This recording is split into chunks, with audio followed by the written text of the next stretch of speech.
And now for a conversation about the future of reproductive rights. Please welcome Alexis McGill Johnson, President and CEO of Planned Parenthood Federation of America, with Atlantic contributing writer Jemele Hill.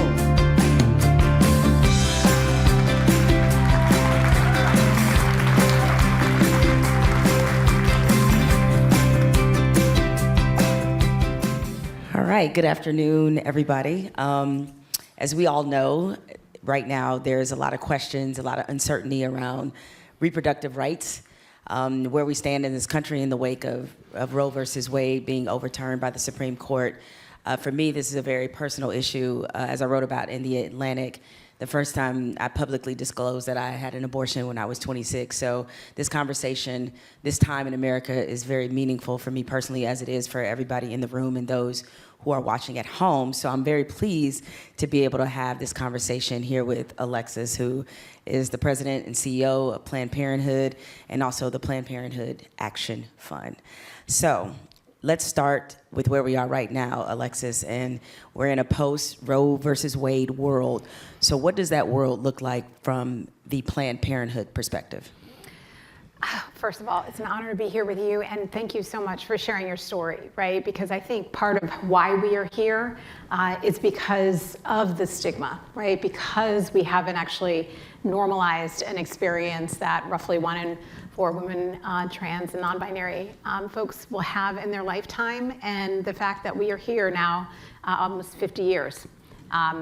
Just within a couple of months after the Dobbs decision, we're at 17 states now that are at a ban, total ban or near ban. That means 1 in 3 women, trans or non-binary folk are not able to get access to abortion in their home state. We've been able to look at the data coming out of Texas, out of SB8, and we've seen that our patients have been traveling 400 miles on average, driving to get access to care. It means for some of them, they've been leaving at the end of a shift, taking a long ride to get access, medication abortion in most cases, getting to a place, having to take the first medication on site in state, and then getting in their car and having to drive back 400 miles. It means they have to think about all the kinds of things that go with those logistics, right? The where to stay, what to do with your children, because most people who seek access to abortion are already mothers. It means that the providers are very concerned.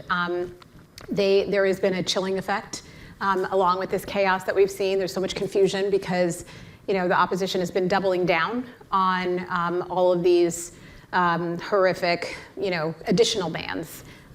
Right to travel, you can't go across state lines, or we don't know, in Utah they introduced a political stunt, as it were, but to say, you retroactively, we may find you are non-compliant and we may be able to take away your license. So people are literally operating under the most extreme circumstances, trying to get basic normal health care. And so it's been devastating. So for Planned Parenthood, how have you all had to shift your approach, seeing what this new world looks like? So unfortunately, we have the distinct pleasure of being professional scenario planners, right? We've been, having to respond to defund attacks. We've been seeing this really coming down the pike for the last decade and a half. When we look back to the 2010, 2011 Congress, and you saw the capture not only of the Congress through the Tea Party, you also saw a dramatic shifting of the state houses. And during that time, we saw ban after ban after ban after ban. So we've been on defense for a long time, preparing a muscle of what it would take to actually get people the care that they need and provide the real-time legal counsel and medical counsel to our providers and our health centers. But it's been exhausting, right? I mean, we are at a place now where we have regional logistics centers set up. We have working with our partners and a coalition in the reproductive justice movement and other independent providers setting up ways to navigate on websites like literally like the kayak of abortion care, abortionfinder.org, that is being run by Power to Decide. These are the kinds of things that we've had to build and imagine because the immediate future state right now is traveling outside of your state. We've also had to think about, again, what does it mean for people who don't have the resources to get out of state? The fact that there are people who are being forced right now into birth that they didn't decide to do. So how does this decision, the Dobbs decision, the overturning of Roe versus Wade, tie into what seems to be a larger fight for democracy itself? Yeah, I mean, I keep asking myself towards what end, right? When you actually look at, what is happening right now, it is the opposition has been relentless, and it's not just been the gerrymandering, remaking the state houses. It's been the court capture, right, all the way up to the Supreme Court. But really, in all of these other circuits that are trying these decisions, over 1,000 bans have been introduced in the last decade, trying to get to this place of overturning Roe, and it's not actually having the intended effect. I mean, for some, right, it is stopping people ability to get access to abortion care, but for a lot of people, it's just making it more inconvenient, right? It's like patients who are seeking appointments much later in term. It means that they've got to go multiple states, get on a plane. We had one patient who showed up in, I think, Rhode Island and got there and then had to call her insurer and her doctor at home in order to, get permission. It's just adding these layers of burden that are insane. So it's not actually stopping abortion, right? It's not actually investing in children, right? The current children that we have, there are no additional bills that we're seeing. Taxes going to the welfare states. Many of these states that are the most extreme in abortion bans are also the same ones that have the highest maternal mortality rate. They're the ones that have the lowest, child welfare rate. They're not invested in Medicaid reimbursement under ACA. There's nothing that they are doing that is actually saying that they're going to help people, right? And then you just look at the broad scheme and you say, this was never really just about abortion, right? It's about control. It's about consolidation of power. And it's about what happens when you have essentially a tyranny of the minority, right? A vocal minority able to determine the laws of the land in your state, contrary to what the constituents think. Because we know the great majority of Americans believe that abortion should be accessible in their state, and they support legal access. And in each state, even the ones that have the most restrictive states, they're now kind of trying to understand, wait, what just happened, right? They're a little bit like the dog that caught the car. Yeah, there's been an escalation too, because originally I think the narrative was, I'll let the states decide. That was sort of the common framing to try to get people to maybe think that the overturning of Roe wasn't as bad because, all the states will decide, as if we hadn't heard that particular argument made before about other rights. And so now that Lindsey Graham has sort of went against what he said originally, which is not surprising, that originally he said the states are going to decide. Now he's saying, no, we're introducing a national 15-week abortion ban. So how do you all combat the fact that now what's on the table is there being a national ban to abortion?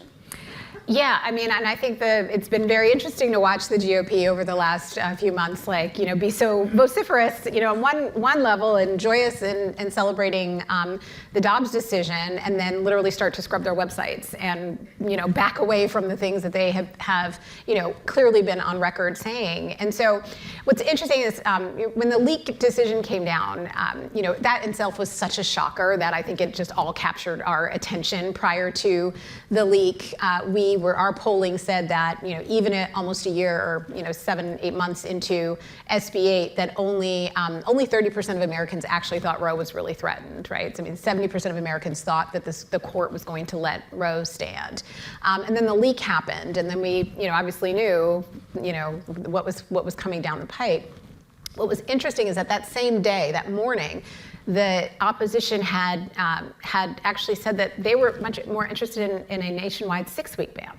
And so they had been forecasting this for a while, and there was a very extreme, obviously side of the extremist anti-abortion movement that is, also looking to a complete abolition, right, including criminalization of the mother. And so we have known that this is the end game, right? For this vocal minority, it is about ending access to abortion. It isn't about state rights, which I keep saying, is it about trying to get control and consolidation of power for the implementation of a Christian nationalist state. Like what is it actually, the end game here? And when you start to see the ways in which the confusion and the interpretation of some of the bans and how that's impacting folks like providers who are not allowed to give abortion care, for patients who have intended pregnancies that are no longer viable. They're literally sending them home in some cases to wait until something like sepsis sits in, not something like till sepsis sits in. And they don't, or you see like Ken Paxton in the Attorney General in Texas say he's going to refuse the imposition of HHS and the EMTALA law to make sure that a patient could be treated in an emergency. You don't really get like what their actual end game is other than control and consolidation of power. At this point, with the environment and with everything that's going on, our role in the media, like how should we be framing, how should we be discussing, writing about, speaking about what's happening right now with abortion? Well, that's why I started thanking you for your story, right? Because I think we are here now watching, essentially our inequality be further codified into law. You can't do that unless you have a narrative that actually justifies that inequality. And oftentimes what we see in media, even as we look at the polling, and you could debate if it's somewhere between 72% or 80% of Americans believe that Roe should be the law of the land or should have been the law of the land. The reality is the majority of people do support access to abortion in their state. And yet media often treats it like it's a false equivalence, right? They're both sides of the conversation. And then that translates into people, corporations who are trying to figure out what to do, and they're worried about, again, the vocal minority wielding their power over their ability to engage in the conversation. So the both sidesism, I think, is the false equivalence, I say, is a huge challenge. There's also a lot of sensationalism in it, right? It's easy to rattle off a story because I know it will be heartbreaking to hear about a patient with an intended pregnancy who is, going to go home and wait until they get sepsis before they have to come in. Or we've all heard the stories of the 10-year-old in Ohio who had to travel to Indiana, or these debates and the conversations really centering around the exceptions, right? The exceptions. That's where all the conversation is happening.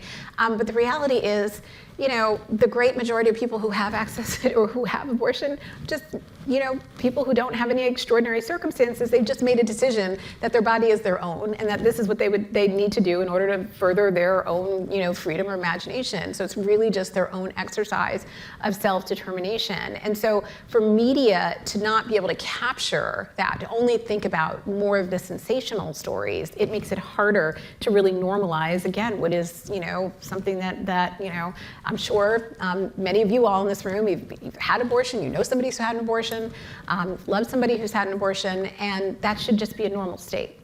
Yeah, and that honestly had a big reason why I decided to write about it in the Atlantic, is because I think people have a picture in their mind of who gets an abortion. Yes. It's like I was 26, I didn't have any other children, I just didn't want any kids. I mean, it was just that simple. Yes. So I think it's important as women that we find a voice for that, so that people don't think that you have to have a traumatic circumstance or a dire circumstance in order to not just be eligible, but feel comfortable in making this decision for you.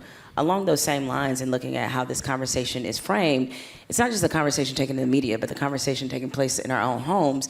And I'm wondering, how do we discuss something as, sort of polarizing as abortion within our own homes, knowing that there is a lot of moral ambiguity for people, because they may support access, but then they start thinking about, well, how many weeks is too far along, or this or that. So how do we carry this conversation in our own homes in this kind of climate? Yeah, well, so I actually would argue that, again, it is far more normalized than we think in everyday homes and at everyday tables, right? I think that we are, subject to this idea that it is these extreme debates on both sides. And a lot of times, like your point around, who thinks of, who can have a good abortion versus, a deserving abortion versus not, like it mirrors a lot of the echoes of conversations that we have that are very intersected with race and poverty, right? Like who is using abortion as as birth control versus who is like in dire straits, and that's what I think we need to disrupt in these conversations, because it is it's healthcare, right? It's a very normal experience. I think having these conversations in our homes and at our tables, I think are very much like any other conversations that we have. We'll be seen largely with young people, with people of color, with Black people. The increasing support for abortion without any restrictions has actually been on the rise significantly over the last decade, and in large part because they understand that it is the opening salvo to ending democracy, right? They actually see the authoritarianism coming in behind these abortion bans that are going to, that intersect with, these are the same states that are impacting voting rights, the same states that are, introducing the anti-CRT bills, the same ones that are introducing the anti-trans bills. And they see the erosion of democracy even as, democracy itself hasn't really been fully realized. So I see abortion in many ways as an opportunity to save democracy, because it is forcing us to have these conversations state by state in a way, and engaging in direct democracy to do so. Now, presumably, as we sort of wind down this conversation, there will be an uptick in unwanted pregnancies. So in your position with Planned Parenthood, what does that support look like now that you guys know that there's going to be an uptick in certain areas because of this? Look, Planned Parenthood has always been a resource for someone who gets pregnant or chooses to get pregnant or chooses to not be pregnant or raise a child for adoption. So that's not going to change our core mission, right? Which is to help people live fully, self-determined lives and futures. It means that in banned states, we are going to continue to do what we've always done, provide access to birth control while they try to criminalize it, right? One lawmaker the other day compared Plan B to fentanyl. So that's what we're dealing with here. Not only just these extreme kind of, associations, but also people who really don't even understand how our bodies work. And so that's the kind of thing that we are going to do to educate the people who are being very deliberately miseducated. We will be connecting with all kinds of services and really advocating. I think the work that we have to do now on our Action Fund side is to really mobilize, to really make sure that we are, seeing all of these increasing registrations from folks across the states. We're seeing wins like we had in Kansas. We're seeing the energy. Yes, you can cheer for Kansas. Michigan, again, these are going to be, one way that we can fight back and at least preserve more access in states will be by ballot measure. There are federal options. And then, we're going to have to fight like hell to get back in the Constitution, because that's where we belong. Well, that's a word right there. And I'm so glad that you said that about the other services that Planned Parenthood provides, because when I was in college, Planned Parenthood was like my lifeline. Right. That's where I got my birth control pills. That's where you got condoms. It was through Planned Parenthood. Alexis, I want to thank you so much for joining us for this conversation.